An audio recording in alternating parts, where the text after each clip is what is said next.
Hi everyone, Ashlyn here with Minister for Happiness and welcome to this week's story time.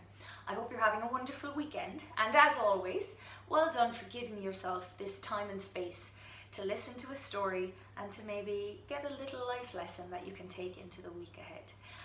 It's been a beautiful weekend and we have to be grateful for all blessings right now, especially sunshine, so I hope you're enjoying it and I hope you enjoy this week's story time. As always, I'd ask that you like and share this because you never know who this might impact in a really big way and help them, especially right now. So I'd encourage you to like and share this. And also, if you haven't already, please subscribe to my YouTube channel so you can get notifications for this story every week. So this week's story, I think, is going to speak to everybody in a different way, but it's going to be relevant, especially with the times we're in. And I came across it only recently, so it's quite a new one for me, and I've read it out to a few people at classes and things, especially my Thursday night class where I tell a different story every week, and the response has been really good, so I hope you enjoy it. It's called Thinking Out of the Box. In a small Italian town hundreds of years ago, a small business owner owned a large sum of money to a loan shark. The loan shark was a very old, unattractive looking man and just so happened to have a sweet eye for the businessman's daughter. He decided to offer the businessman a deal that would completely wipe out the debt that he owed him. However, the catch was that he wanted to marry the businessman's daughter. Needless to say, this proposal was met with a look of disgust by the daughter. The loan shark said that he would place 2 pebbles into a bag, one white and one black. The daughter would then have to reach into the bag and pick out one of the pebbles.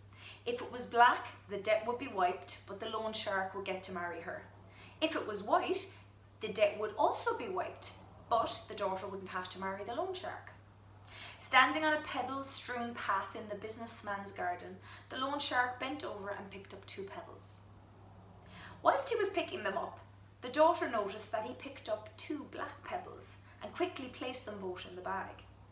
He then asked the daughter to reach into the bag and to pick one. The daughter naturally had 3 choices as to what she could have done. Number 1, refuse to pick the pebble from the bag. Number 2, take both pebbles out of the bag and expose the loan shark for a cheat. Or number 3, pick a pebble from the bag fully knowing that it was going to be black and that she was sacrificing herself for her father's freedom. She drew out one pebble from the bag and before looking at it, accidentally dropped it in the midst of the other pebbles on the floor. Then she said to the loan shark, "Oh, how clumsy of me. Never mind, if you look into the bag, we'll know which one is left. You will be able to tell which pebble I picked from that." The pebble left in the bag obviously was black. And seeing as the loan shark didn't want to expose himself as a cheat, he had to play along as if the pebble the daughter dropped was white and he had to clear the father's debt. The moral of the story is it's always possible to overcome a tough situation. And that's usually accomplished by thinking outside of the box. Sometimes we think we have no other option or no alternative solution. And sometimes it's right there in front of us if we just accidentally stumble upon it. And thinking outside the box is kind of like that.